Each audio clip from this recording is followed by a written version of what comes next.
আসসালামু আলাইকুম ওয়া রাহমাতুল্লাহি ওয়া বারাকাতুহু। আমার সম্মানিত দর্শকবৃন্দ, খুবই গুরুত্বপূর্ণ একটি বিষয় নিয়ে আপনাদের সামনে উপস্থিত হয়েছি। আল্লাহ পাক রব্বুল আলামিন যেন আমাকে তৌফিক দান করেন আপনাদের সামনে সুন্দরভাবে তুলে ধরার জন্য।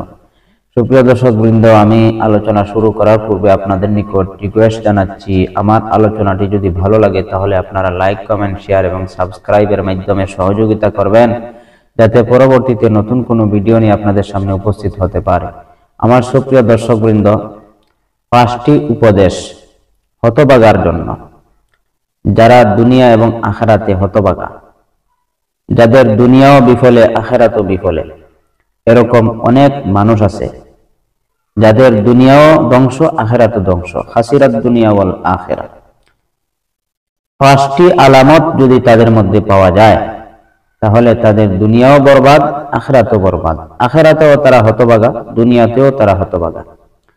1 নাম্বার আলামত হচ্ছে অন্তরটা কঠিন হওয়া।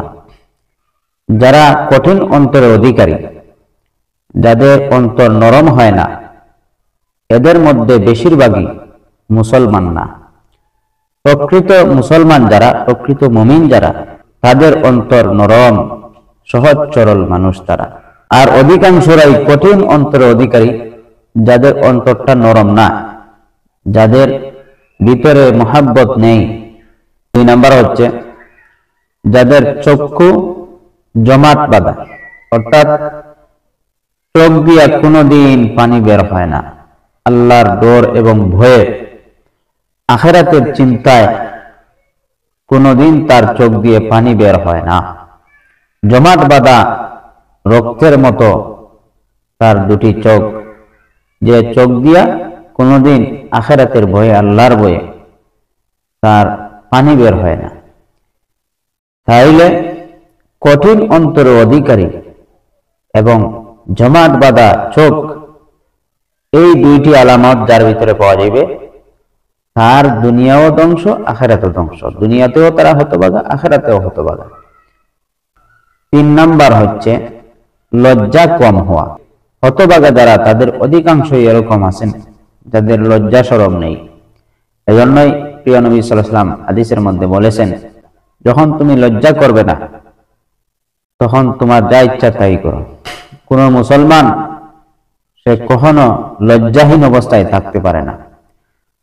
কোন মুসলমান যদি নিজেকে প্রকৃত মুমিন দাবি করে, মুসলমান দাবি করে, তাহলে অবশ্যই তার ভিতরে লজ্জা শরম, আল্লাহ পাক রব্বুল আলামিনের হুকুমগুলো এবং নবী করিম সাল্লাল্লাহু আলাইহি ওয়াসাল্লামের তরিকা পরিপূর্ণভাবে সে পালন করে যাবে। আল্লাহ পাক রব্বুল আলামিনের সামনে সে দণ্ডায়মান হয়ে জবাবদিহি করা লাগবে, সেই ভয় এবং লজ্জা তার ভিতরে আছে। তাহলে যারা হতভাগা, তাদের একটি আলামত হচ্ছে লজ্জা কম হওয়া। 4 নম্বরে যারা দুনিয়ার প্রতি আকৃষ্ট হয়ে যাবে, এমন ভাবে দুনিয়াকে ভিতরে ঢুকাবে যেন সে নিজেই দুনিয়া হয়ে গেছে। দুনিয়ার প্রতি অধিক আকৃষ্ট হওয়া, এটা হইল হতভাগার আলামত।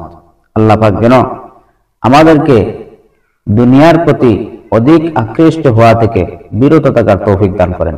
5 নাম্বার হচ্ছে যারা দীর্ঘ আশা করে। বিভিন্ন রকমের আশা আমাদের ভিতরে আছে। বিভিন্ন রকমের আশার ভিতরে আমরা বাসা বেঁধে বসে আছি, ভরসা করে আছি আমাদের এই আশাগুলো দুনিয়াতে পূরণ হবে। অধিকাংশ ক্ষেত্রে দেখা যায় এই আশা নিয়েই কবরে যাইতে হয়, কিন্তু আশা আর পূরণ হয় না।